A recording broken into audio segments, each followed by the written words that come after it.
Preparem-se, pessoal, uma notícia de extrema gravidade acaba de paralisar Brasília. Eles entraram em completo desespero. O ministro André Mendonça determinou a quebra e a abertura de dados sigilosos armazenados na nuvem que estão prometendo derrubar a República. Tem muita coisa por vir. Muitos políticos estão em desespero, mas Hugo Motta e Davi Alcolumbre estão em completo pânico. E para piorar ainda mais o pânico no regime, o deputado federal mais votado da história do Brasil confirmou que vai levar todas as provas da perseguição que está sofrendo para a Casa Branca, lá nos Estados Unidos, e também para o Congresso americano. E meus amigos, o Donald Trump acabou de falar sobre o Brasil e ele já soltou: o Brasil joga pesado, mas ninguém joga mais pesado do que os Estados Unidos. Eu quero te mostrar o que está acontecendo, muita tensão no ar, mas antes, claro, só peço para você me ajudar a compartilhar esse vídeo e comenta aqui embaixo depois a sua opinião sobre tudo que você vai ver aqui. Prestem muita atenção e assistam até o final para entenderem tudo.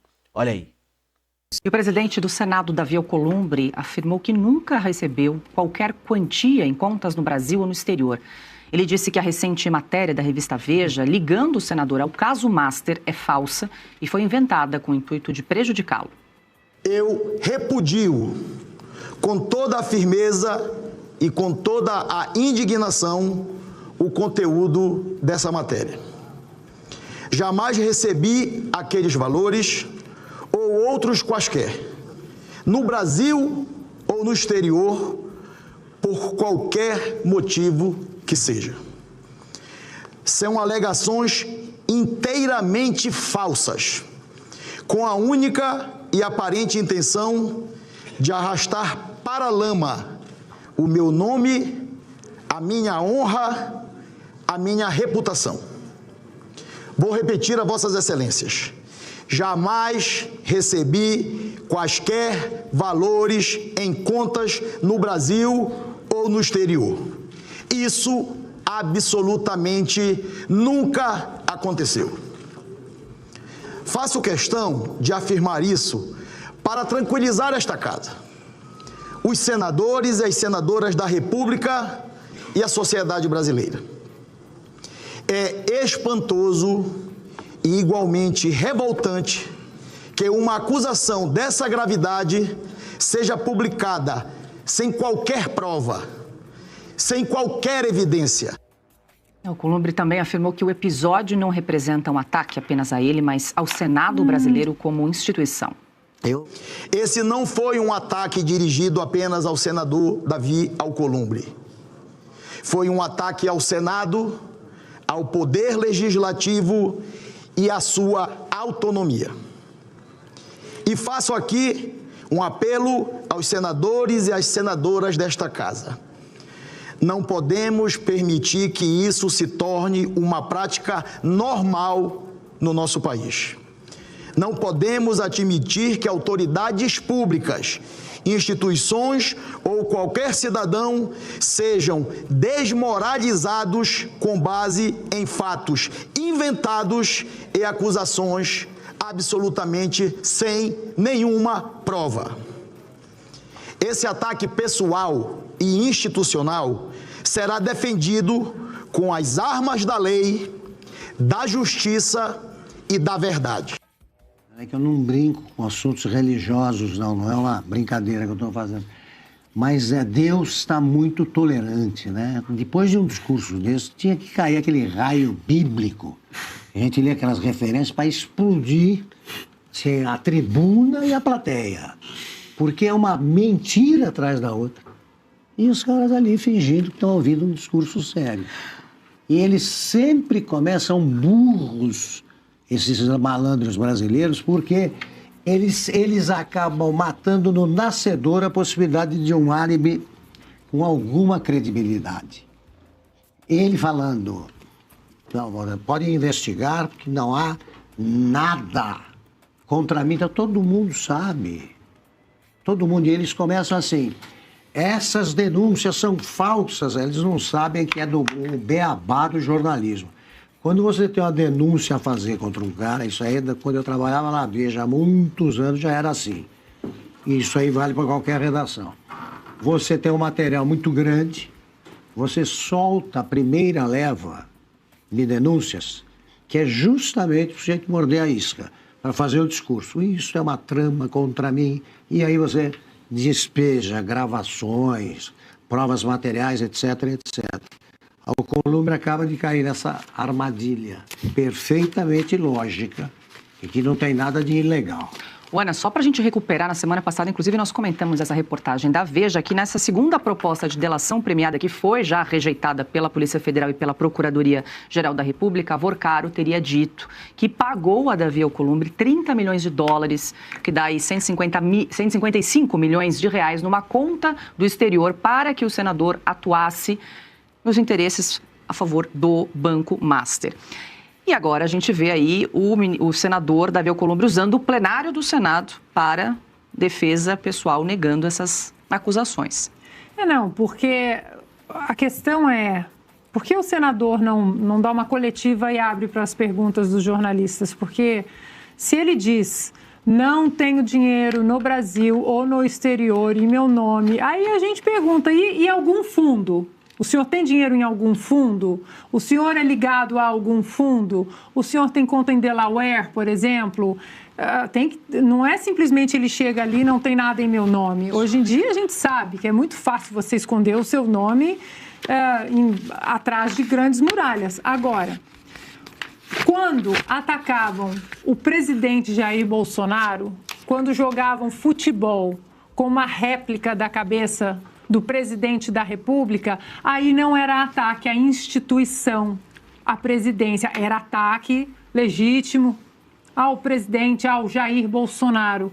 Quando um senador de direita é atacado, quando um parlamentar, um congressista, deputado, deputada, quando eles são atacados, aí não é ataque à instituição.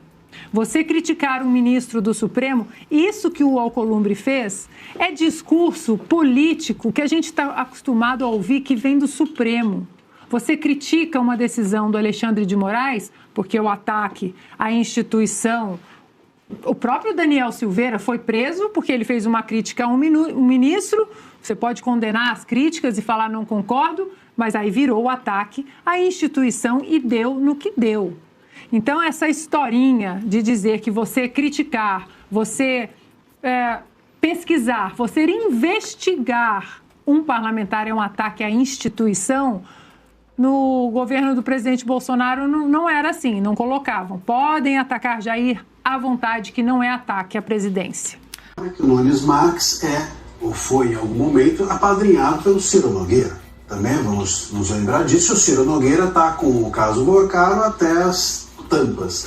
Então, esse contexto deixa o Nunes Marques numa posição de fragilidade, vamos dizer assim. E esse julgamento tinha essa relevância porque o Toffoli estando fora, o André Mendonça e o Fux antecipando já o seu voto, e o Gilmar pedindo vista, se ele conseguisse, o Gilmar pediu vista não para analisar o caso, ele pediu vista para analisar o Nunes Marques. O que estava sob a análise do Gilmar era o Nunes Marques. Então essa vista era para isso. Se ele convencesse o Nunes Marques a votar com ele, fazia um 2-2, 2-2 favorece o réu, Vorcaro pai e Vorcaro primo estão na rua. Isso é uma antessala do Vorcaro, Daniel Vorcaro banqueiro, está na rua.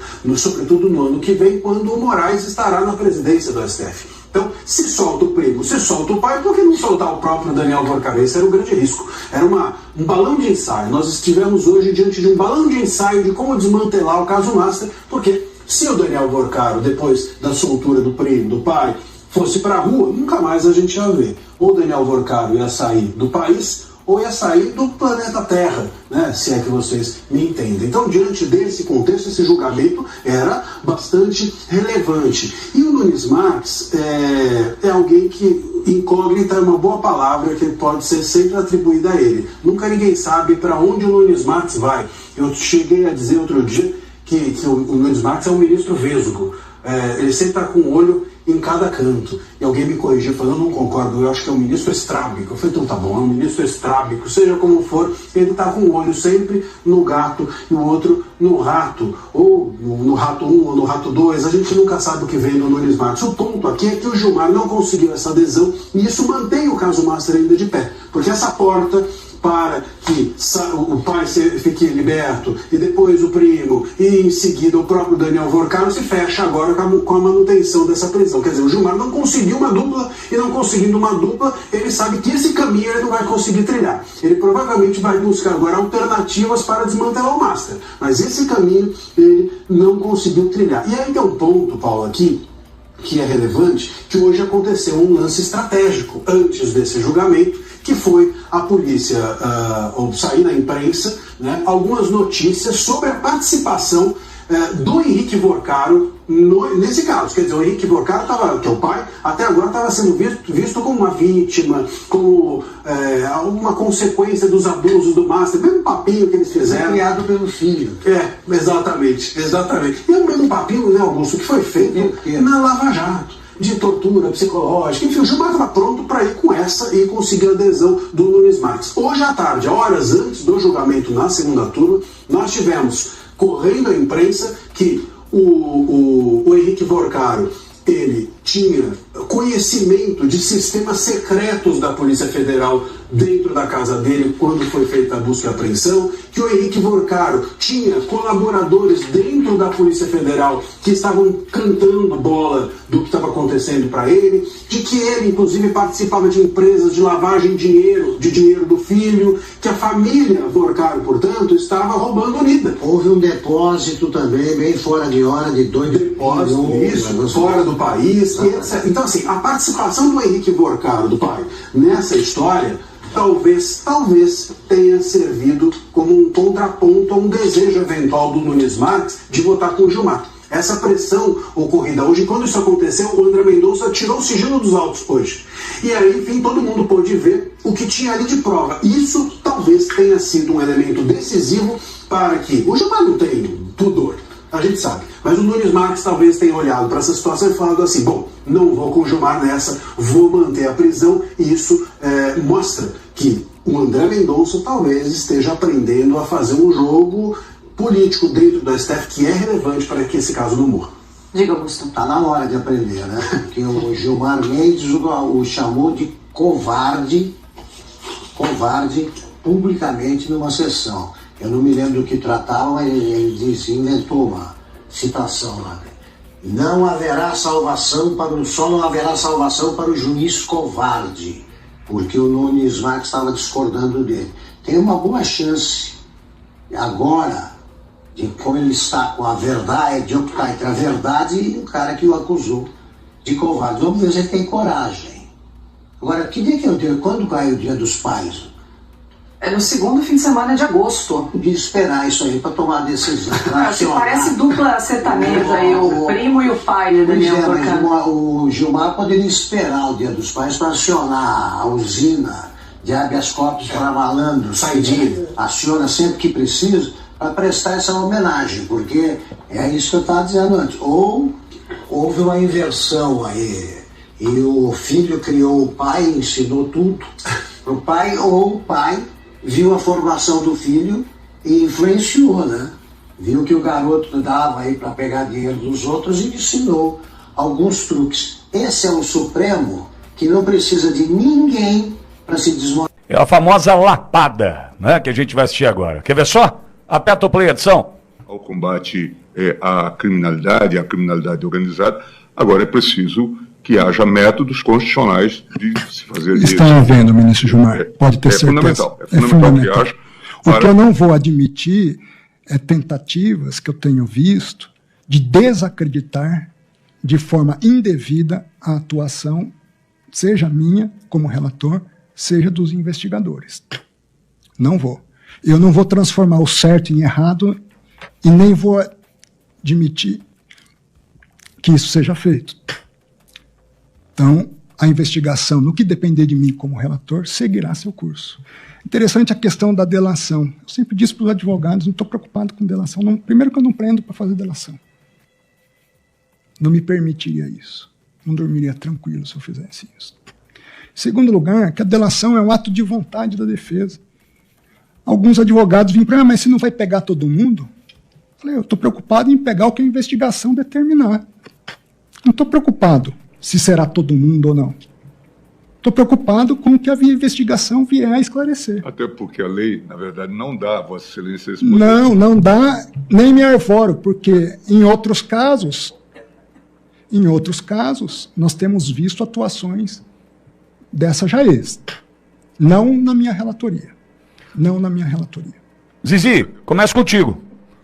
Pois é, né? O ministro André Mendonça mandou um recado muito forte, né? Não prende a pessoa para delatar, porque essa é a grande questão que Gilmar quer se prender para depois anular o processo. Ele está, de alguma forma, ajudando aí por baixo para demorar mais o processo, para segurar mais o processo, para tirar Vorcaro da prisão e a família. Então, assim, ele tá fazendo uma força lá dentro.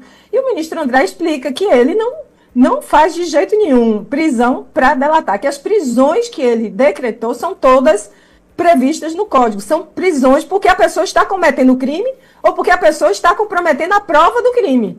Né? E aí eu achei que ele mostrou bastante coragem. Ele ainda fala mais, se a gente for ver o vídeo, né? Tem mais outros vídeos, mais cortes. Ele explica isso melhor e, assim, de uma maneira muito corajosa, de uma maneira muito ostensiva.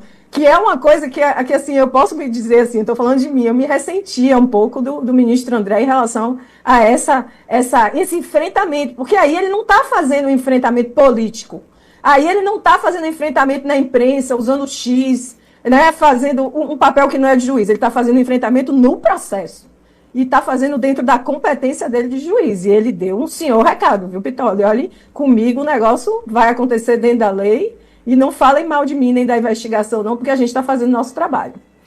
Edu, posso ir para aqui bancada? Papel de torcedor mesmo. Imagina o que André Mendonça já viu do conteúdo dos celulares apreendidos do Vorcaro. Porque veja, o cara... A gente, quem joga truco, não sei se o Max joga truco, Zizi e tal, Edu, não sei. É o jogo do blefe. É o jogo do blefe. Então o cara vai lá, dá aquela trucada, às vezes está sem carta e tal, enfim. Mas quando você está com carta na mão e vai pro truco, é outra pegada. Você vai com o peito estufado, até difícil de disfarçar para muitos e tal. Veja, André Mendonça, numa fala dessa, nós precisamos olhar, né, por trás desse ministro do Supremo e lembrar que ele teve acesso às informações de 9 celulares do Vorcaro. Quando ele dá essa bancada do Gilmar Mendes, ele sabe o que ele tem nas mãos, Edu. Toli, e é tão curioso, vou fazer aqui um paralelo, uma conexão para ver como é a nossa audiência, como a nossa audiência é qualificada, porque a audiência entendeu os pontos que o ministro André Mendonça defendeu ali, sem ele ter citado artigo de lei. Né? Ele sabe muito bem a condução que está se dando, ele sabe que a audiência que sabe muito bem e tem que ser um ato voluntário, então não pode ser igual, eu mencionei coincidentemente no meu comentário anterior como se deu a condução da suposta delação do coronel Mauro Cid, né, envolvendo toda aquela questão que a gente sabe. Não pode participar do caso julgador de negociação de delação premiada, o julgador não pode fazer isso, tá bom. Não, você pode dar mais, o julgador ele não faz isso, inclusive isso está até previsto no parágrafo 6º do artigo 4 da Lei de Organização Criminosa. O juiz não barganha a negociação, esses são os investigados, igual apontou bem o ministro André Mendonça. Agora, eu também fiquei surpreso e gostei, não precisa lacrar, tá? Não precisa você lacrar e dar aquelas afirmações, né, chaves que faz os cortes, né? Não, mas a pessoa tem que se impor, e se impor não é se impor somente por uma performance social, mas se impor porque ele está com a verdade, está trabalhando correto e por sua vez ele está com a justiça. Ele não agiu de forma incorreta, para você ver quão danoso é a condução do ministro Alexandre de Moraes, a ponto de você ter um autoquestionamento de será que ele está fazendo certo? Sendo que o ministro André Mendonça está agindo conforme a lei, até quando ele se limita a atuar em eventual barganha que as pessoas acham que ele tenha, porque ele não tem. Ele não tem essa barganha de negociação em delação premiada. Isso é letra de lei, não é prerrogativa do julgador, não, é letra de lei. Ele deixou muito claro, eu julgo e conduzo conforme o desfecho e a condução que as investigações vão seguir no seu curso e que se apresentam a mim. Se tiver alguma ilegalidade, aí é a prerrogativa do magistrado intervir nesse ponto e excluir, mas não pelo seu bel prazer, não é algo discricionário, é porque é letra de lei. Percebam o quão danoso é a condução do ministro Alexandre de Moraes para o país, a ponto de você ficar em dúvida se o ministro que está agindo corretamente, conforme a letra de lei, está agindo corretamente. Você fica com dúvida disso. Você agora, eu me refiro a um leigo, né? Está correto a condução do ministro André Mendonça. Eu gostei, fiquei surpreso também, porque ele sempre teve uma postura mais política, polida, vamos colocar assim, de ele ter, né, escrever ou publicar um artigo em coautoria com o ministro Dias Toffoli, ele ter bom trânsito no Supremo, ter sido advogado-geral da União, e aí depois, né, ter esse bom relacionamento ali na corte. Eu fico feliz, satisfeito com esta forma, sem lacre, sem imitagem, mas essa forma que ele conseguiu ser técnico, conseguiu se impor, não levou o desaforo para casa, como é dito no popular, e ao mesmo tempo ele conseguiu ser detalhista sem mencionar nenhum artigo de lei que facilita a compreensão exatamente de quem está em casa. Eu gostei muito, Vitória. Vocês entenderam a gravidade do que aconteceu ontem? Ontem nós tivemos o julgamento que poderia libertar o pai do Daniel Vorcaro. Ali ficou claro, mais do que qualquer outro momento da história do STF, de que hoje a Suprema Corte está dividida em dois grupos. Um grupo da máfia, dos bandidos, dos corruptos, e um pequeno grupo, pequeno, que ainda luta para tentar resgatar a credibilidade dessa corte. De um lado, Gilmar Mendes, fazendo de tudo para defender Vorcaro, pai do Vorcaro, acabar com o caso, como se a continuidade dessas investigações pudessem chegar até mesmo ao nome dele, como se ele estivesse defendendo Alexandre de Moraes e Dias Toffoli. Do outro lado, André Mendonça deu um show à parte. Antes de mostrar os melhores trechos, saiba que Cássio Nunes, ele foi pressionado por Alexandre de Moraes a votar junto com Gilmar Mendes e afrouxar as condenações, as prisões contra Henrique Vorcaro. Tem tanta coisa acontecendo há vários dias, há vários meses. O Gilmar Mendes está tentando desacreditar o André Mendonça e toda essa investigação usando a Lava Jato. Como se a Lava Jato não tivesse descoberto bilhões desviados do dinheiro público brasileiro. Como se os próprios condenados não tivessem devolvido o dinheiro que eles roubaram. Então ele está sempre tentando macular a imagem dessa investigação usando a Lava Jato, como se na Lava Jato prisões eram feitas para conseguir delação. Gilmar Mendes, Alexandre de Moraes prendeu Mauro Cid por cartão de vacina e manteve o cara preso meses, ameaçando que ele só seria solto se ajudasse a condenar o Bolsonaro. Inclusive com a ameaça de prender a filha e o pai dele. Bom, eu vou mostrar para vocês aqui os melhores momentos. Isso aqui vale a pena assistir. Eu admiti tentativas que eu tenho visto de desacreditar de forma indevida a atuação, seja minha como relator, seja dos investigadores. Não vou. Eu não vou transformar o certo em errado e nem vou admitir que isso seja feito. Então, a investigação, no que depender de mim como relator, seguirá seu curso. Interessante a questão da delação. Eu sempre disse para os advogados, eu admiti... Aqui ele está batendo diretamente contra o Gilmar Mendes, porque é o Gilmar Mendes que fica dando entrevistas o dia inteiro. O dia inteiro, todo lugar que ele vai, ele dá entrevista. Falando que o André Mendonça está preocupado porque está aparecendo uma nova Lava Jato. Vamos ver o segundo trecho aqui. Minha única pretensão aqui é aplicar a lei. Vossa Excelência tem razão, não se prende para delação. Seria abjeto fazer isso. Aqui é um recado para o Moraes, tá? Alexandre de Moraes. E eu não me presto a trabalhos abjetos. Se prende se está praticando crime, se está obstruindo a justiça, se está tentando ocultar provas, se há uma continuidade delitiva. Para isso se prende. Aqui, obviamente, um recado para Alexandre de Moraes. Próximo trecho. Me chegou uma proposta por um advogado. Agora, os advogados propondo delação seletiva. Perderam o pudor, ministro Gilmar. Queremos fazer uma delação seletiva. Falaram na minha cara isso.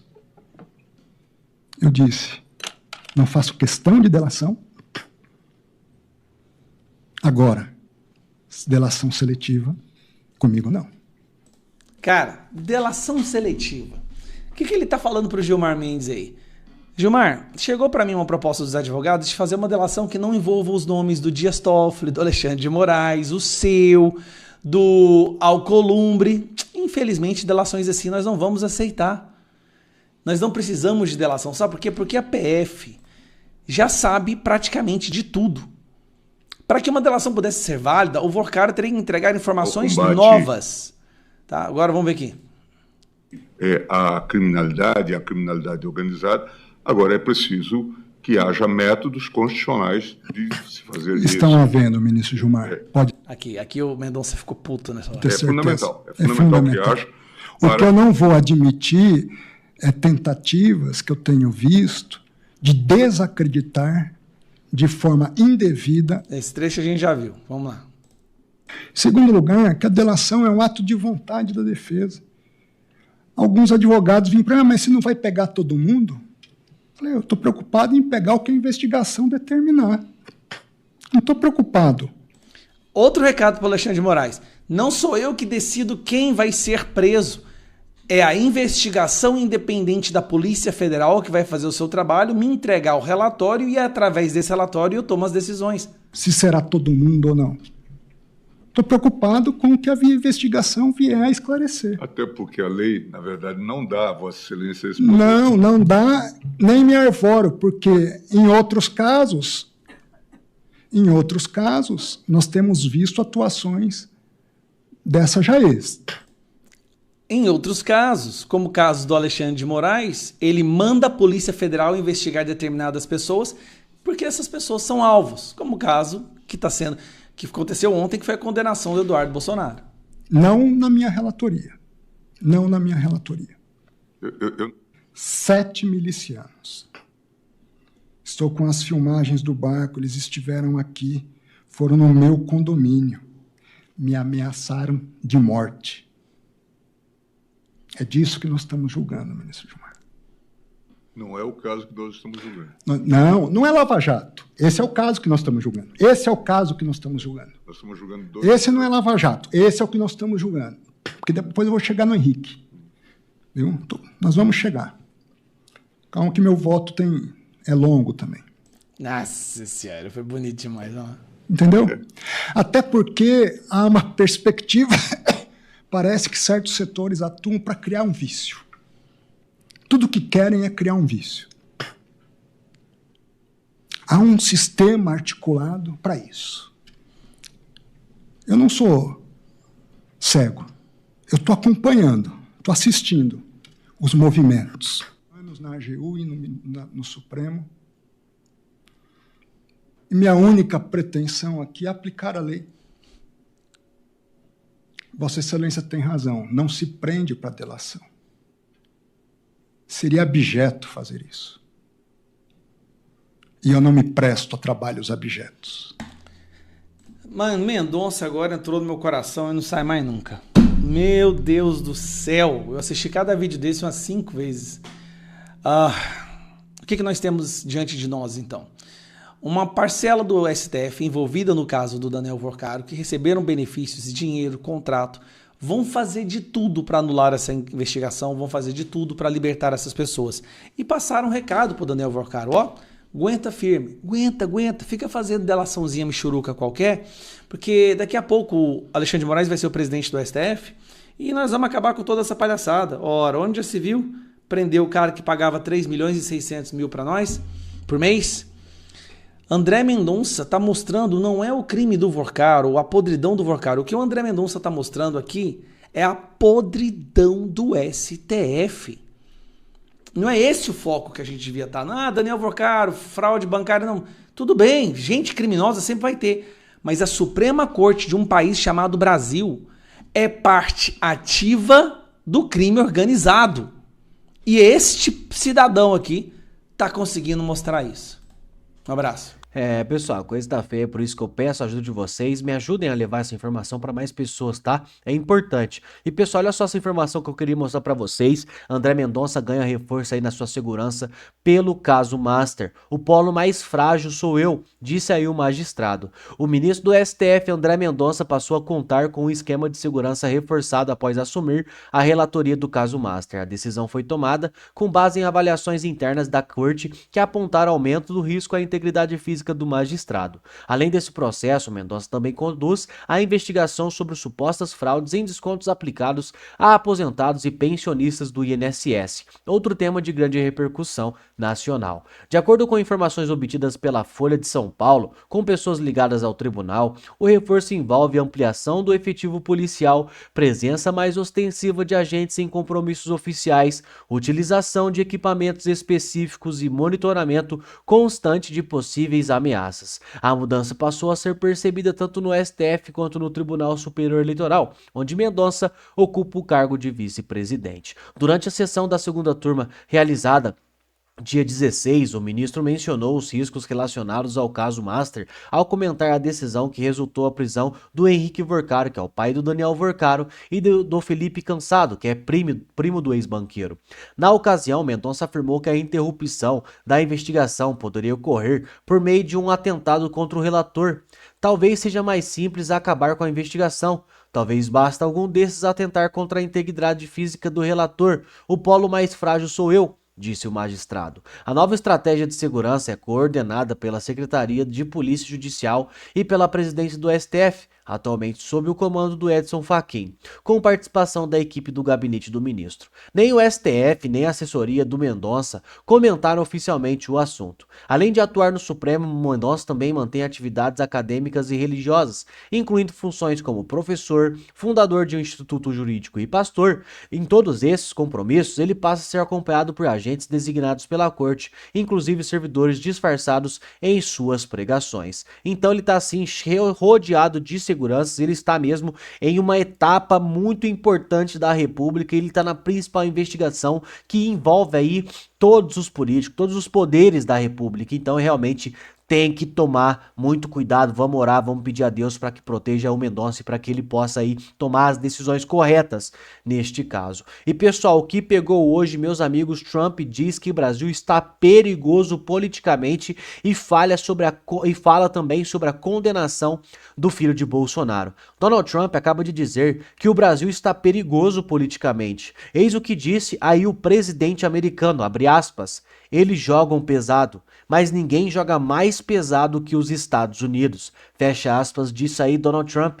O presidente dos Estados Unidos confundiu o Eduardo Bolsonaro com o Flávio Bolsonaro, mas ele demonstrou que já sabe da decisão de ontem do Supremo Tribunal Federal que determinou a prisão do Eduardo. Então, meus amigos, realmente o Trump está sabendo de tudo e aparentemente já estão preparando uma resposta. Ele não falaria isso à toa, né? Eles jogam pesado, mas nós jogamos mais pesado ainda. Ele não falaria isso da boca para fora e aparentemente a tensão entre os Estados Unidos e o Brasil não para de aumentar. Ontem mesmo a própria Globo, né, já estava falando sobre isso, que o Lula está vendo vantagem nisso.